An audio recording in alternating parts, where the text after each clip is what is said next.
Ahli Dewan Undangan Negeri Adun Bengkoka Harun Durabi mendahului senarai 114 penerima darjah kebesaran, bintang serta pingat negeri Sabah pada istiadat pengurniaan di Istana Seri Kinabalu hari ini. Harun bersama dua lagi adun iaitu Samad Jamri dan Flovia Eng menerima ahli setia darjah Kinabalu.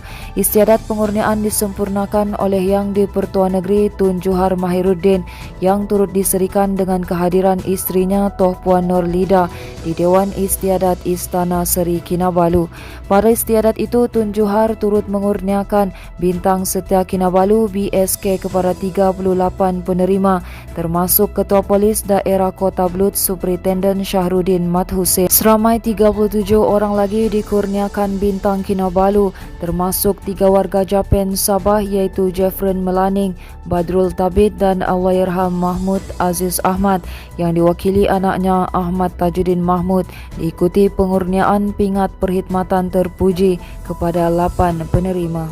Sementara itu, Ketua Menteri Datuk Seri Haji Jinor menangkis dakwaan sesetengah pihak mengatakan beliau hilang ketika pelaksanaan Perintah Kawalan Pergerakan PKP akibat pandemik COVID-19 yang lalu. Sebaliknya, beliau menjelaskan walaupun pergerakannya dan seluruh jemaah menteri ketika itu terbatas, namun mereka tidak pernah berhenti bekerja, merangka dan menggerakkan jentera kerajaan untuk menangani krisis kesihatan itu. Beliau berkata demikian ketika berucap sempena Perhimpunan Penjawat Awam Negeri Sabah di Pusat Konvensyen Antarabangsa Sabah hari ini. Tambah beliau lagi jawatan kuasa pengurusan bencana COVID-19 negeri ketika itu sentiasa bersidang setiap hari bagi menangani pandemik COVID-19. Katanya hasil kerjasama dan komitmen daripada semua pihak, kerajaan berupaya menggerakkan usaha berterusan menangani COVID-19 daripada pelbagai aspek termasuk kawalan, keselamatan, rawatan, vaksinasi hingga penyaluran bantuan kepada rakyat. Manakala bangunan tidak lagi selamat diduduki selain dalam keadaan uzur, berikutan sudah berusia lebih 50 tahun memaksa Lembaga Pembangunan Perumahan dan Bandar Sabah LPPB yang mengurus Pangsapuri Perumahan Kos Rendah Tanjung Aru di sini membuat keputusan mengosongkan bangunan terbabit.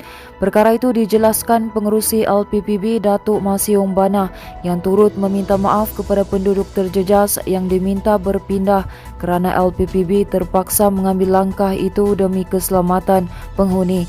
Semalam Masiung turut hadir ke perumahan berkenaan bagi menyaksikan perpindahan penduduk seperti yang dirancang 7 bulan lalu, namun proses pengosongan kediaman mendapat bantahan sebahagian besar daripada penyewa.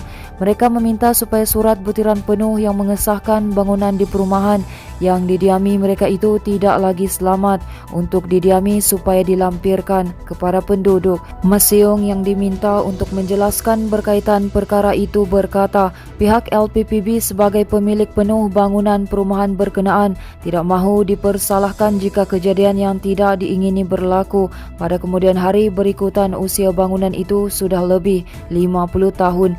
Beliau berkata pihak LPPB pernah menawarkan kepada mereka untuk berpindah menyewa di beberapa projek perumahan rakyat PPR milik LPPB di kawasan lain, namun penduduk menolak dengan alasan mahukan perumahan di kawasan yang berhampiran sahaja. Selepas memberi penjelasan, Masiung menerima surat bantahan daripada penduduk yang diserahkan sendiri kepada beliau sambil memohon maaf dengan segala apa yang berlaku. Bagaimanapun, Masiung menegaskan bahawa sudah tiada lagi lanjutan tempoh untuk mengosongkan bangunan berkenaan melainkan hanya menunggu keputusan penuh LPPB. Katanya LPPB juga tidak akan mengutip sewa sepanjang tempoh berkenaan. Berita seterusnya, suami isteri maut apabila motosikal dinaiki mereka terbabit dalam kemalangan dengan sebuah kenderaan pacuan 4 roda di Jalan Indra Sabah, Tawau semalam. Dalam kejadian kira-kira jam 1.30 tengah hari itu, penunggang motosikal Al-Sebal Warid 29 tahun dan pembonceng yang juga isterinya Nurul Aidil Fitri Nordin 29 tahun dalam perjalanan dari Indra Sabah menuju ke Taman Sawit. Manakala kenderaan pikap jenis Isuzu D-Max dipandu lelaki berusia 29 tahun yang bekerja sebagai nelayan sedang dalam perjalanan dari Taman Sawit ke Indra Sabah. Ketua Polis Daerah Tawau Assistant Commissioner Peter Umbuas berkata, siasatan awal mendapati sebaik tiba di lokasi kejadian, pemandu Isuzu D-Max disyaki cuba memotong dua kenderaan di hadapan sebelum bertembung dengan motosikal dinaiki pasangan terbabit. Katanya pemandu Isuzu D-Max cuba mengelak ke bahu jalan, namun jarak yang terlalu dekat, motosikal mangsa terlanggar bahagian kiri hadapan kenderaan berkenaan. Tambahnya akibat kemalangan itu, pembonceng tercampak sejauh lebih 14 meter dari bahu jalan dan disahkan meninggal dunia di lokasi kejadian, manakala penunggang motosikal dikejarkan ke Hospital Tawau untuk mendapatkan rawatan namun disahkan meninggal dunia di ward kecemasan hospital berkenaan. Peter berkata pemandu Isuzu D-Max bersama seorang lagi penumpang tidak mengalami sebarang kecederaan. Tambahnya lagi, pemandu Isuzu D-Max ditahan untuk membantu siasatan dan kes disiasat mengikut Seksyen 41-1 Akta Pengangkutan Jalan APJ 1987. Seterusnya, selepas 3 hari tiada kluster baharu dilaporkan, Sabah kembali merekodkan kluster berkaitan institusi pendidikan yang diisytiharkan di Tawau. Hari ini, Jurucakap Perkembangan Harian COVID-19 Sabah, Datuk Seri Mas Sri Manjun berkata kluster Jalan Sri Balung itu tercetus selepas seorang pelajar asrama lelaki Sekolah Menengah Kebangsaan SMK Balung dikesan positif COVID-19.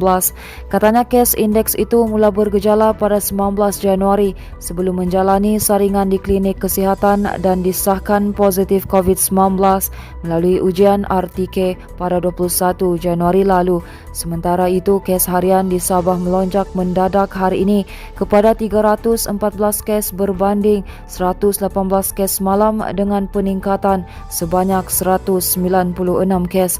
Masih berkata berdasarkan laporan dan statistik harian yang disediakan Jabatan Kesihatan Negeri Sabah JKNS, puncak kenaikan mendadak hari ini ialah kerana bilangan saringan positif yang agak tinggi dalam kalangan kontak rapat selain kes baharu daripada kluster yang aktif. Teruskan bersama kami di asoka.com, berita komprehensif.